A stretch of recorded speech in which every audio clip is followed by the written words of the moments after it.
Precisa uma tarde, tarde promete descanso, que nada, tudo descamba sem querer.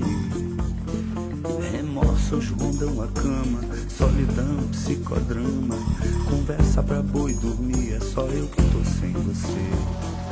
Amor, lá se foi a tarde, nas brechas da... A pesquisa, ela tem como objetivo contribuir para a análise sobre a relação entre economia criativa, museus e turismo, através da análise de projetos e ações que são desenvolvidas nos museus, né, ações de economia criativa que são desenvolvidas dentro dos museus, e a gente trabalhou o local de pesquisa dos museus recifenses. Então, desde 2010, a gente vem desenvolvendo pesquisa sobre museus e turismo, o Departamento de Hotelaria e Turismo, né, da Universidade Federal de Pernambuco, e a gente tem percebido que alguns museus têm criado projetos que são baseados nos princípios norteadores da economia criativa brasileira. Porém, são ações muito pontuais e individuais, ou seja, não existe um parâmetro para norteá-lo, né? Na maioria das vezes, esses projetos são sequer pensados com projetos de economia criativa e tampouco para aumentar e ampliar o fluxo turístico desses museus, né?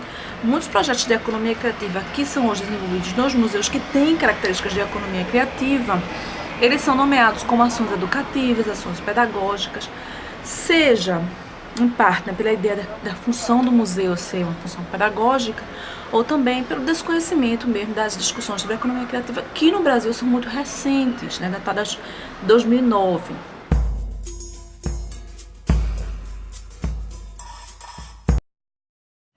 Olha bem, a economia criativa no Brasil, eu penso que é um conceito que se está construindo, não é um conceito pronto, né? E que necessariamente não deverá ser um conceito copiado dos anglo-saxões, né? Nem dos australianos, nem dos ingleses, né? Acho que nós precisamos pensar em um modelo brasileiro, na verdade um modelo dos países do Cone Sul, né? Um modelo onde a gente possa liderar uma compreensão das economias dos setores culturais e criativos, tanto relativamente aos africanos, quanto relativamente aos países do Caribe, quanto aos países da América do Sul, Central. O Brasil tem uma tarefa, nós temos um conceito nesse momento que foi construído de uma forma mais ampla pela Secretaria da Economia Criativa, que foi criada em 1º de junho de 2012, no Ministério da Cultura, em que eu tive a honra de participar dessa elaboração e dessa criação. O nosso conceito diz o seguinte: a economia criativa trata-se de dinâmicas econômicas oriundas de setores chamados culturais e criativos, onde o valor simbólico dos bens e dos serviços é fundamental para a produção do valor desses bens e serviços. Na nossa visão de economia criativa, não estão os pressupostos das chamadas indústrias culturais e criativas para a Europa, como, por exemplo, a categoria dos direitos de autor, do copyright.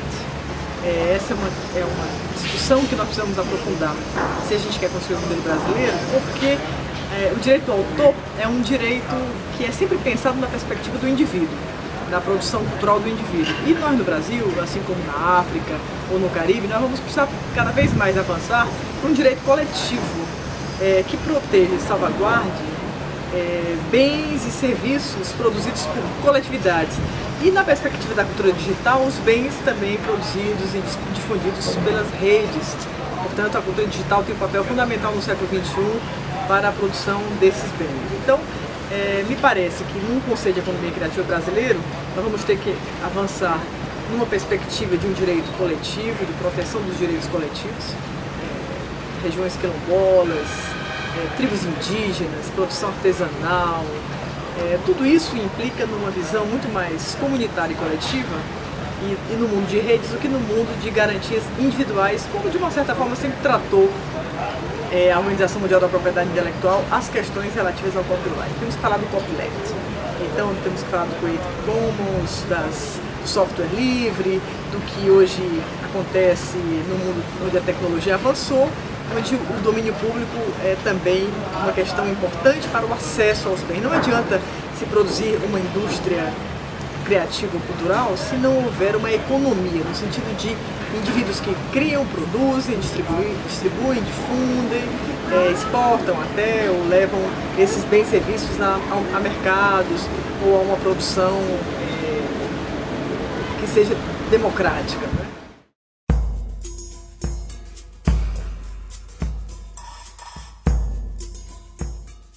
Se pensar uma economia criativa na área do patrimônio, não especificamente na área das artes, nem na área das indústrias, né, culturais. É uma categoria própria, o patrimônio cultural, que ainda não é muito compreendido como um objeto de formulação de políticas públicas para a economia criativa. Embora haja toda uma relação fundamental e cada vez mais importante entre patrimônio cultural, acervos culturais, o patrimônio imaterial, objetos, as obras de arte, do outro lado, o patrimônio imaterial, enfim, são categorias muito importantes para a área museal. Agora, quais são as políticas que nós temos no Brasil? Eu acho que ainda muito frágeis e muito ainda pouco eficientes.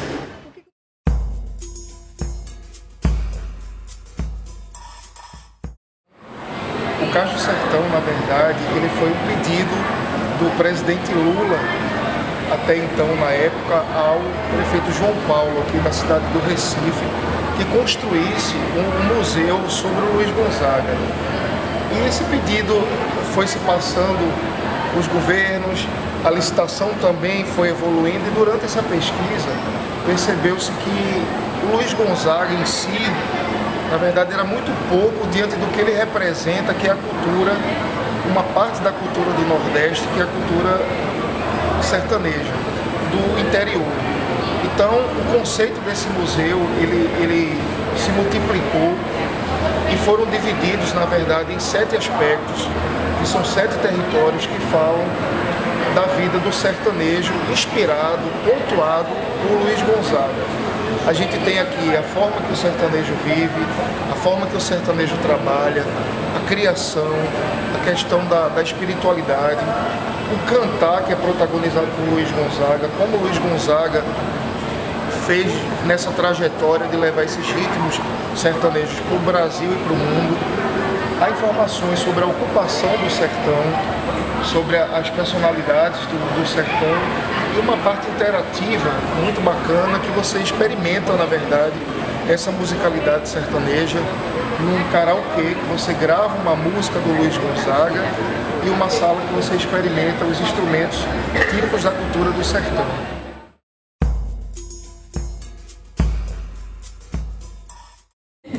O museu foi inaugurado dia 3 de abril de 2014, e desde o início da concepção do projeto, a linha norteadora foi a economia criativa. Se teve um investimento expressivo no museu para que ele fosse um museu diferenciado e tivesse já essa sintonia com esse conceito de economia criativa. O grande lance do Museu Cais do Sertão é ele não ser simplesmente um museu, repositório de acervo. Pelo contrário, a ideia é que esse acervo daqui fale com outros equipamentos, fale com outros projetos. Esse é o princípio básico do Museu do Cais do Sertão. A gente tem uma expressão aqui no museu que ela é recorrente, que é a questão da conexão. O museu precisa fazer conexão com outros equipamentos, com outros projetos, com outras instituições. Então, o tempo todo, quando a gente pensa no dia a dia do museu, quando a gente pensa no futuro do museu, a gente pensa de que forma que o museu pode se transformar em referência quando alguém quiser escutar e estudar a cultura nordestina, a cultura sertaneja. A respeito especificamente da questão do acervo do museu, de que forma que ele dialoga com essa questão da economia criativa, a inovação e tecnologia é algo muito presente aqui no museu. As pessoas que visitam o museu têm destacado isso. É um museu diferenciado, é um museu que não deixa a desejar a nenhum outro museu do mundo. em termos de cuidado museográfico, em termos da exposição, é algo realmente diferenciado, que vai fazer com que o Estado consiga ainda mais visibilidade. E o mais importante é pensar de que forma a cultura sertaneja está presente nesse conceito da economia criativa. E aí existe uma série de estudos que mostram que desde lá do início, desde o momento que Luiz Gonzaga, que é o grande homenageado desse primeiro momento do museu, começou a difundir o forró, começou a difundir a cultura nordestina, já se percebia nele, na obra dele, elementos de empreendedorismo e de economia criativa. Então o que a gente precisa e o que a gente tem buscado aqui no museu é toda a programação do museu, toda a iniciativa do museu, ela busca dialogar com diferentes linguagens. Então cinema, teatro, moda, economia, história, literatura, poesia, empreendedorismo, né? Então tem uma série de elementos que mostram que fogem daquele estereótipo do sertanejo, né? E da cultura sertaneja, da aridez, isso também é presente, mas o nosso grande foco, e aí é onde entra o conceito de economia criativa, é mostrar que tudo isso, que apesar de árido, tem elementos de criatividade.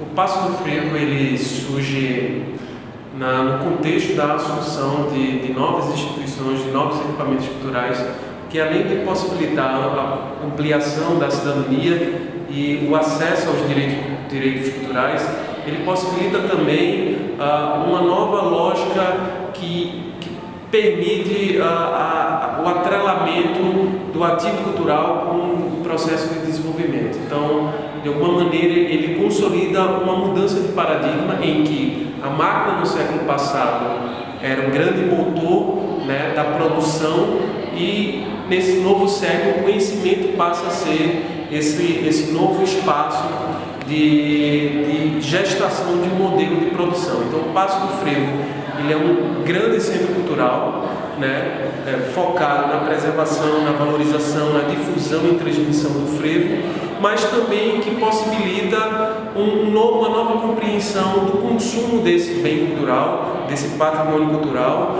e, naturalmente, a articulação de uma nova cadeia produtiva, de uma nova cadeia criativa que usa esse lugar como uma possibilidade de geração de conhecimento, de geração de renda, de produção, que articula o valor, que articula o patrimônio material como grandes possibilidades de inovação, de invenção de novas grades, de novas cadeias produtivas.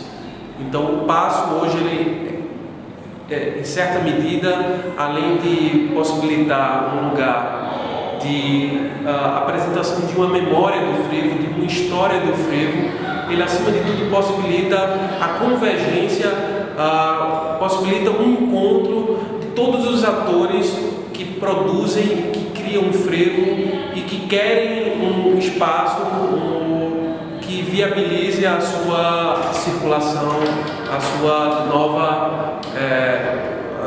uma nova compreensão de consumo desse grande ativo, desse grande patrimônio que é o frevo.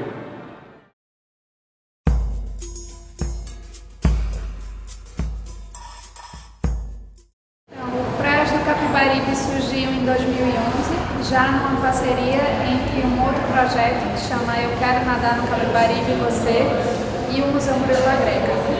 Na época eu era diretora aqui do museu e aí com uma proposta de Juliane Naiche, que é o fundador do Eu Quero Nadar no Capibaribe e Você, de lançar a segunda temporada das Cápsulas Verdes, que são pequenos vídeos sobre educação ambiental, com diversos atores aqui da cidade, pessoas que têm atitudes proativas em relação ao meio ambiente no seu dia a dia. E a ideia era lançar essa segunda temporada desses vídeos aqui no museu. E aí, como ideia de criar o evento para o lançamento, a gente pensou nessa ambientação de praia, já que tinha tudo a ver com o título do projeto, Eu Quero Nadar no Capibaribe e Você, e com o fato do museu estar localizado à margem do Capibaribe. E aí a gente ficou pensando que se esse rio ainda fosse despoluído, como era até o início do século XX, a gente poderia estar tomando banho no rio, né? E aí a gente fez essa brincadeira, um pequeno teaser de 30 segundos mostrando a gente brincando no jardim do museu com uma praia, com cadeira de praia, guarda-sol, frescobol, essas coisas. E aí a gente pulava da muretinha do museu e o vídeo fechava com barulho de água, como se a gente estivesse pulando dentro do rio, né? Que é uma coisa que infelizmente ainda não é possível. E aí o evento foi um sucesso com a projeção das cápsulas e com o passar do tempo a gente ficou com vontade de repetir, fazer mais vezes e agregar pessoas em torno dessa temática do Rio Capibaribe. E foi daí que surgiu o Praias do Capibaribe, que aí ele criou um corpo independente, né? Agregou outras pessoas, se desvinculou do museu e do próprio Eu Quero Nadar no Capibaribe Você e virou um projeto maior e independente, né? Que é um projeto que, assim como Eu Quero Nadar no Capibaribe, visa discutir esse uso do Rio Capibaribe e dessa revitalização que a gente espera que aconteça e visa essa conscientização ambiental, né? O símbolo das praias do Capibaribe são 3 ícones, que são pessoas, espaço público e água, que são os 3 pontos principais que o projeto conecta. Então o projeto hoje acontece na margem do Capibaribe de qualquer ponto da cidade. Já aconteceu na Rua da Aurora, no Cais José Estelita, no Coque, no Derby, continua acontecendo aqui de vez em quando. E aí tem uma periodicidade mensal de acontecer no primeiro domingo de cada mês. Hoje não é o primeiro domingo, é o último, mas é por uma questão especial da gente ter conseguido trazer o projeto Prancha Ecológica para palestrar aqui dentro do nosso projeto, porque a gente busca essa parceria com projetos que têm o mesmo teor de cuidado com o meio ambiente e de conscientização da população em relação a isso.